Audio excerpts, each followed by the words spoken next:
Hola a todos, bienvenidos a Conversaciones con Carolina Toro. Hoy nos acompaña Alejandro Posada, un líder con más de 17 años de experiencia en arquitectura empresarial, innovación y transformación digital.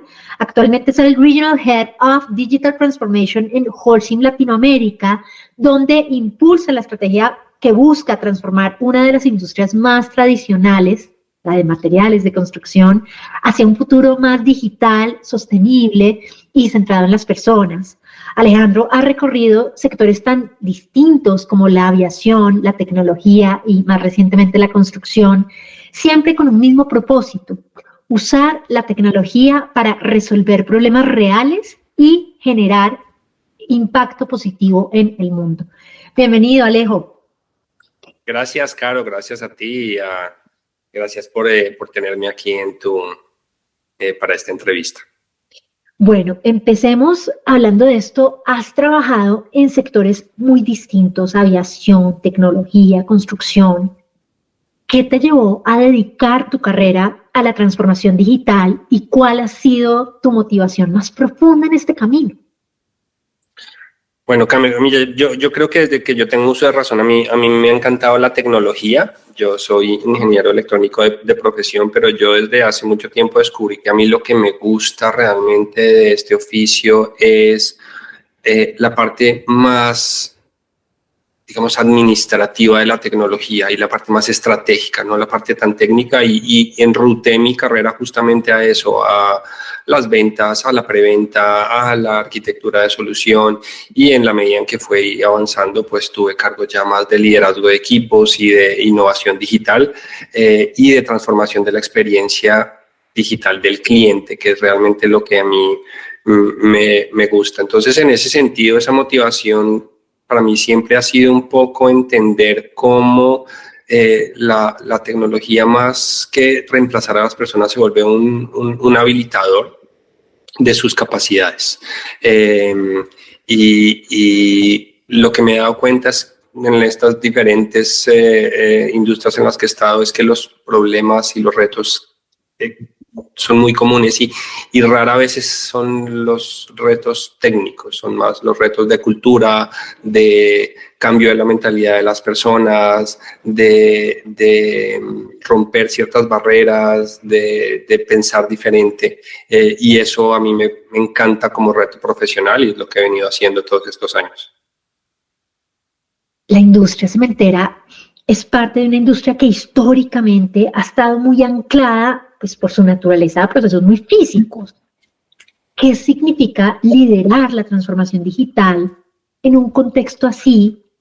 ¿Y cuáles son los mayores retos culturales, digamos, como a nivel general, que ves en este tipo de retos? Sí, justamente, a ver, para mí fue un cambio grande cuando yo llegué a esta industria. Yo venía de otra industria que era la aviación civil, muy enfocada en la transformación digital, con grandes presupuestos para transformación digital, con un mandato de transformación digital que venía desde lo más arriba, a una industria quizá que por su naturaleza todavía es muy conservadora en términos de transformación digital y digitalización. Por varias razones. Yo creo que tiene procesos muy robustos que funcionan, y segundo, porque yo creo que aún no hay, digamos, depredadores naturales para esta industria, lo cual genera un poquito esa mentalidad de para qué cambiar lo que está funcionando. Realmente eso no es tan así. En la medida en que nosotros mi empresa actual estamos evolucionando más hacia el retail, más hacia otro tipo de negocios distintos al cemento, pues ya nos estamos encontrando con nuevas competencias, con nuevos retos, que sí definitivamente nos obligan un poco a acelerar. Entonces, es muy desafiante porque obviamente requiere de un cambio cultural y un cambio de mentalidad grande, pero a la vez es muy gratificante porque de alguna manera es como un lienzo en blanco. Está todo por hacer, cosas que quizá ya en otras industrias estén, pues aquí se pueden hacer y se pueden hacer bien y se pueden hacer un poco con los aprendizajes que se han ganado. Entonces, nuestro gran reto es justamente cómo modernizamos toda esa cadena de valor, decir, desde los procesos productivos, desde nuestros procesos en las plantas, hasta nuestros procesos logísticos y ahora que nos estamos convirtiendo en una organización muy centrada en el cliente, cómo realmente desarrollamos y enriquecemos esa experiencia para nuestros clientes que cada vez exigen una experiencia mucho más especializada y más única. Entonces, mira, yo creo que un poco el secreto ha sido mucho explicar el por qué. Eso lo hablamos mucho con el equipo. A veces damos un poco por sentado y entonces nos vamos ya al qué. Yo le dedico mucho tiempo al por qué hacemos las cosas, como al explicar esa visión y ese racional de la necesidad de una transformación. Lo segundo es la innovación digital y la transformación digital no es una práctica que se pueda hacer a puerta cerrada, es una práctica puramente o en gran medida colaborativa y de co-creación. Entonces, mucho de lo que yo hago es justamente fomentar esa participación, esa colaboración, tanto internamente como externamente con proveedores, con startups, con otro tipo de organizaciones, porque no es como R&D tradicional, es muy importante darle voz a esas personas que quieren la transformación. Y lo otro tiene mucho que ver con celebrar los pequeños logros y ahí un poco esta evolución al agilismo y hacer más pruebas de concepto, hacer mucho diseño de lo que llamamos MVPs o pilotos y crecer de manera iterativa ha sido fundamental. Antes no era así, antes esos logros se celebraban al final, si es que era un logro con grandes megaproyectos de tecnología, hoy ya no es así. Entonces, poder demostrar valor rápido genera mucha más confianza y creo que es la forma de lograr cambios en una industria tan tradicional como esta. ¿En algún momento de tu carrera lideraste la estrategia de Open Innovation? ¿Qué aprendizajes de ese mundo puedes llevar, bueno, a tu cargo actual y al resto de tu carrera? Y esa es una pregunta. Y la otra es, ¿cómo se logra que la innovación no sea solo un área, sino parte de la cultura de las compañías? Sí, mira, una experiencia fascinante. Yo creo que fue la primera vez que yo me salí un poco de mi zona de confort de la parte puramente técnica y de ingeniería y yo acepté este reto de montar junto con otras personas un laboratorio de innovación que no necesariamente terminaba en soluciones digitales, sino en innovación en general. Y yo asumí este reto de mirar cómo hacía una empresa muy grande para trabajar con un ecosistema de startups, tanto de origen tecnológico como no. Y la verdad que fue una experiencia espectacular. Trabajamos con universidades, trabajamos con startups locales, con startups internacionales. Y mira, yo creo que el aprendizaje más grande es a las empresas grandes les cuesta muchísimo trabajar con empresas pequeñas. Ahí los que trabajan en innovación abierta hablan un poco de una metáfora de los elefantes y las gacelas y cómo hacen los elefantes para no pisar a las gacelas y generar una relación simbiótica. El aprendizaje más grande para mí es la innovación en una empresa grande difícilmente va a ocurrir solamente de forma interna. Hay que permear un poco esas barreras y dejar entrar nuevas ideas y nuevos conceptos desde afuera, porque las empresas tienen su dinámica y tienen su inercia y a veces se quedan muy trabadas en la forma en que han hecho las cosas siempre. Lo que trae la innovación abierta es normalmente pensamientos jóvenes, pensamientos además paralelos. A nosotros nos gustaba trabajar con startups y con empresas de otras industrias totalmente distintas. Entonces, mira, yo creo que crear ese ecosistema de socios es importante justamente para traer ese pensamiento diferente y ese pensamiento divergente. Hay que trabajar mucho con las áreas internas. Una anécdota que yo tengo es cuando queríamos trabajar con estos startups, pues lo primero, como toda gran empresa, era firmar un NDA, un acuerdo de confidencialidad. Cuando comenzamos, el área legal podía tomar 6 meses en firmar. Pero esto no era viable. Las startups simplemente no tienen ese tipo de paciencia. Entonces, fue mucho de sentarnos y llegar a acuerdos, romper barreras, convencer, y pasamos de, no sé, tener acuerdos firmados en 6 meses a tener acuerdos en un par de semanas, justamente porque trabajamos con estas áreas legales y empezamos a socializar y a evangelizar lo que estábamos haciendo. Y a tu otra pregunta, mira, yo tuve un jefe que tenía una anécdota que a mí me encantaba, y él contaba que su mamá hace muchos años trabajaba en un área de traducción, calcula en la época en que las empresas tenían áreas de traducción. Y él decía que aun cuando hoy las empresas todavía tengan áreas de innovación, un poco eso va a tender a desaparecer, porque la innovación debería ser parte de la cultura organizacional y debería permear todo, y todos los procesos y todo lo que se hace. Entonces, un poco como la pregunta anterior, yo creo que esto es un tema de co-creación, de fomentar, de cambio cultural y también de sponsorship. Es decir, también es importante, muy importante, que haya una visión desde los comités ejecutivos y desde los altos directivos de que esto se quiere hacer, porque si no, sí se vuelve una tarea de estar remando contra la marea permanentemente, y entonces, claro, los resultados no se ven. Entonces es una suma de muchas cosas, pero sí se puede, y ya es una práctica bastante común. Y hoy, justamente en la organización en la que yo estoy, hay un fondo de inversión, es decir, ya no solamente colaboramos con startups, sino y también se invierte a nivel internacional en participación en startups o en startups completas como parte de la estrategia. ¿Cómo se cruza la digitalización con la meta de reducir la huella de carbono y avanzar en economía circular? Mira, para mí son, específicamente en donde estoy ahora, yo creo que son dos caras de la misma moneda, son imperativos estratégicos.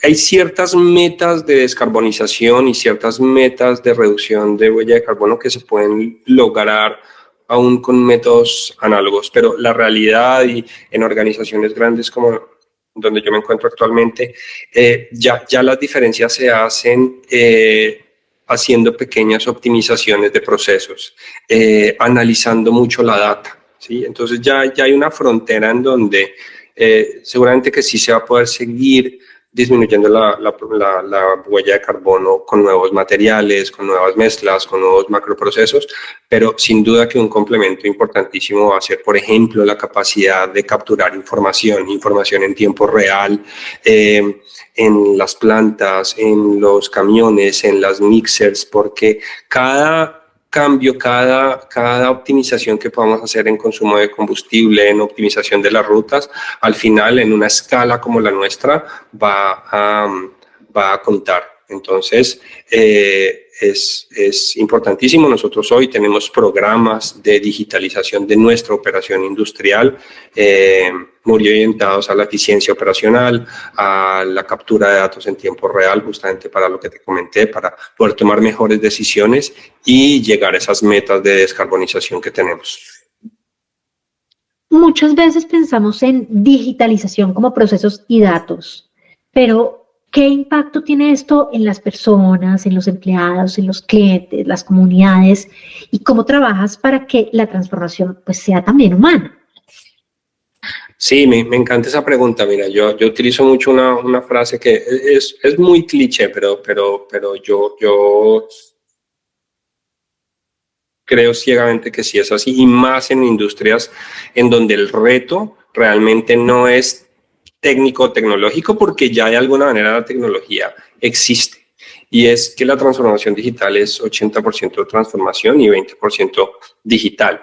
¿Y eso qué significa? Que tú puedes tener la mejor tecnología, pero si tú no haces una tarea juiciosa de gestión del cambio, de programas de adopción, de cambio cultural, realmente el retorno de esa inversión en soluciones digitales difícilmente la vas a ver. Entonces, yo tengo como uno de mis ejes fundamentales y como objetivo incluso de mi área el fomento de la cultura digital. Tiene que ver con mejorar las comunicaciones de lo que hacemos, cambiar cultura, socializar lo que hacemos, entender mucho el por qué lo hacemos y cómo impacta a nuestros empleados, a nuestros clientes, a nuestros proveedores. Tiene que ver con cuando estamos haciendo diseño de soluciones digitales, tiene que ver con hacer un proceso de co-creación con los clientes. Eso es cultura, eso es trabajar con las personas. Entonces, mira, desde el punto de vista de los empleados, es natural que haya resistencia al cambio. Entonces, ahí es muy importante y tratamos de hacerlo dentro de lo posible, que ellos se sientan copropietarios de lo que estamos haciendo y no se siente que se le está imponiendo. Yo creo que del lado de los clientes nosotros hemos tenido suerte porque al ser una industria históricamente B2B, un poco la experiencia digital del cliente no necesariamente había estado en el centro de nuestra estrategia. Eso ya está cambiando y eso implica muchos cambios que, de nuevo, no necesariamente son cambios técnicos, significa traerlos a la mesa, entenderlos, generar empatía con ellos, diseñar desde el humano, desde la experiencia. Nosotros utilizamos conceptos como los jobs to be done, y es decir, yo no te quiero resolver solamente tu necesidad funcional, sino también tu necesidad social, tu necesidad emocional. Entonces, para mí no existe una transformación digital sin la parte humana, no hay una transformación digital que sea solamente técnica. Y ese es un poco el enfoque que yo le doy a mi transformación o a la transformación de la organización. En esta misma línea, ¿qué significa hoy ser líder de transformación digital? ¿Qué balance debe tener entre lo técnico, lo estratégico y lo humano? Sí, buenísima pregunta, Caro, me encanta. Yo creo que todos los que trabajamos en esto nos levantamos pensando en eso todo el tiempo y tratando de entender cómo mantenemos un balance.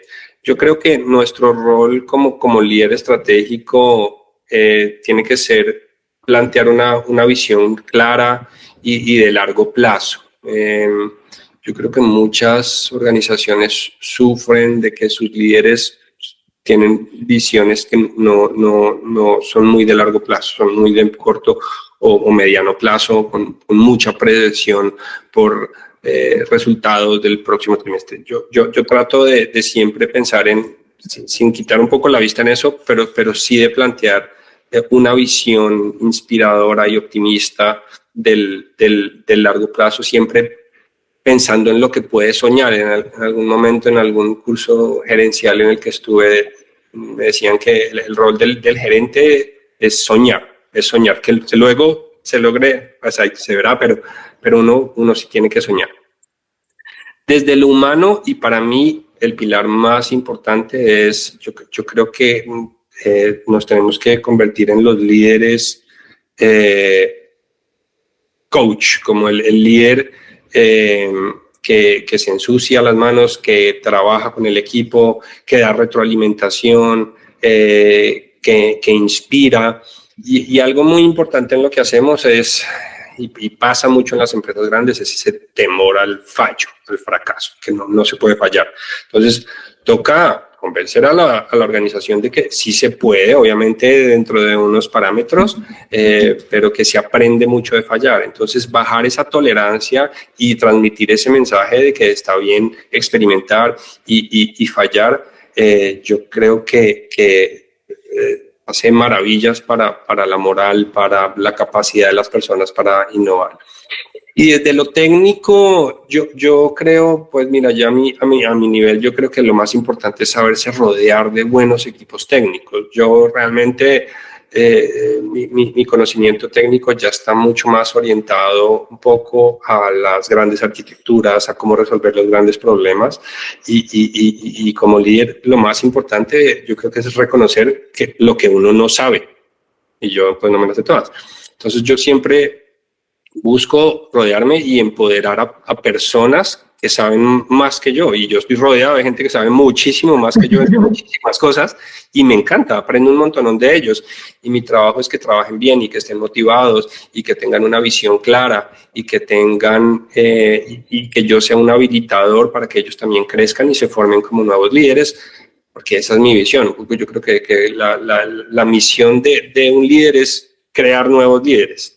Entonces, si uno tiene la visión clara, es un líder humano, y yo creo que tiene credibilidad dentro de lo que hace desde lo técnico, está bien, le va a ir bien, creo. Ahí está bien el balance. Sí. Bueno, para cerrar, si nos adelantamos 10 años, ¿cómo imaginas la industria de materiales de construcción y qué tecnologías serán protagonistas y qué nuevas realidades tendremos? Sí, mira, yo creo que todo está cambiando tan rápido que yo creo que incluso los que llevamos mucho tiempo en esto nos cuesta creer qué pasaría en 10 años. Yo creo que si tú hace 8 nos preguntabas qué iba a estar pasando, nadie te iba a hablar de inteligencia artificial y lo que estamos viendo a pasos agigantados. Entonces, a ver, es difícil aventurarse. Yo creo que hay unas macro tendencias que vamos a seguir viendo y que justamente yo estoy viendo en la industria. Sin duda, como en todas las industrias, y no es único nuestro, estamos entendiendo cómo podemos apalancar de manera responsable la inteligencia artificial, que yo creo que por primera vez es una tecnología que nos genera mucha incertidumbre, ¿no? Porque es una tecnología, por lo menos yo lo siento así, en donde tenemos una percepción del control de lo que se tiene, pero también no tenemos todavía tan claro de cómo tomar las riendas de esa tecnología. Entonces, sin duda que va a empezar a haber grandes inversiones en inteligencia artificial y sobre todo inteligencia artificial generativa en todas las aristas del negocio. Nosotros ya estamos mirando cómo nos puede ayudar en procesos logísticos, cómo nos ayuda en optimización de procesos a nivel de planta, cómo nos ayuda a ofrecer una mejor atención al cliente.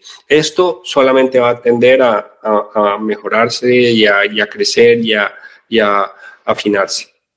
Entonces, sin duda lo tengo en el top de mi lista, todo lo que se pueda desprender de la inteligencia artificial. Hay otros conceptos que estaban sonando mucho, todavía suenan, pero claro, un poco con lo que ha pasado con la inteligencia artificial es que ya no suenan tanto. En el mundo nuestro se habla mucho del Internet de las cosas y los gemelos digitales, ¿sí? Entonces, cuando tú quieres simular toda una planta o una ciudad, pues ya existe hoy la tecnología y se va a ir perfeccionando la capacidad de desarrollar o de simular un edificio inteligente puramente virtual que luego tú puedes replicar en el mundo real y con eso vas a poder optimizar rendimientos, predecir mantenimientos, una cantidad de mejoras, digamos, vas a poder lograr con este concepto del gemelo digital.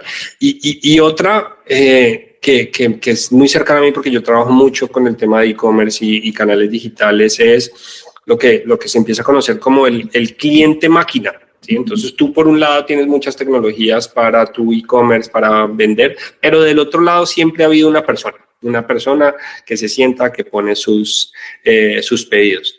Cada vez más, y un poco combinado con las dos anteriores, empieza a emerger escenarios en donde del otro lado lo que hay es, no sé, el silo de un cliente, y es el silo del cliente el que te dice ya estoy bajito de cemento, mándame una orden, ya no es una persona, y eso genera, digamos, toda una serie de retos éticos, legales, de accountability, de responsabilidad, técnicos, por supuesto, también. Para mí no son los más graves. Ya hoy tenemos un mundo en donde las máquinas se hablan con las máquinas.